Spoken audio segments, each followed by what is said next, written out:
professor Eli Wagner.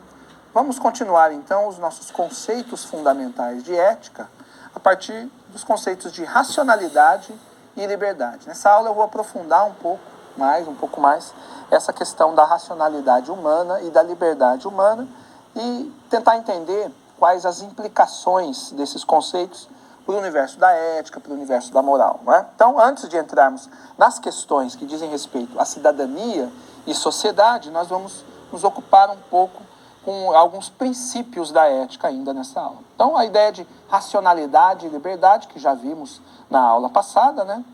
Vamos aprofundar um pouco o problema da liberdade. Porque esse é um grande tema da filosofia, né?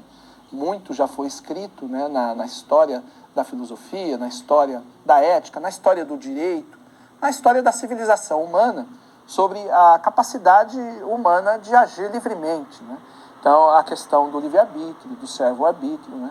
Nós vamos ver que essa não é uma questão simples, né? Então, o problema da liberdade. A questão que se coloca de maneira mais básica é se nós somos livres, né? Então, aqui temos uma questão. Os seres humanos são livres para agir? Se nós nos remetermos àquele conceito que nós vimos na primeira aula sobre o determinismo natural, nós vimos naquela aula que os seres humanos, eles são distintos, de alguma forma, dos animais irracionais, chamados irracionais, porque os animais estão sob o determinismo natural, né?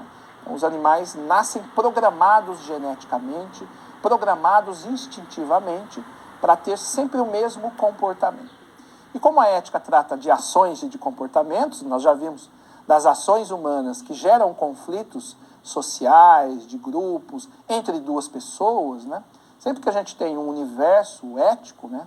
Um universo no qual estão pelo menos dois seres livres e racionais, nós podemos ter conflitos. Então, se a ética é essa tentativa de resolver esses conflitos, nós precisamos saber primeiro se os seres humanos são de fato racionais e são de fato livres. Daí a questão aqui da liberdade, né?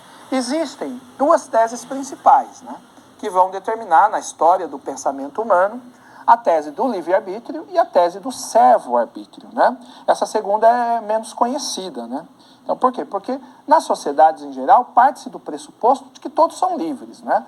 Mas essa é uma questão que filosoficamente foi mais aprofundada. Então, essa é uma questão que possui, né, além de um histórico conceitual filosófico, possui também um histórico conceitual teológico.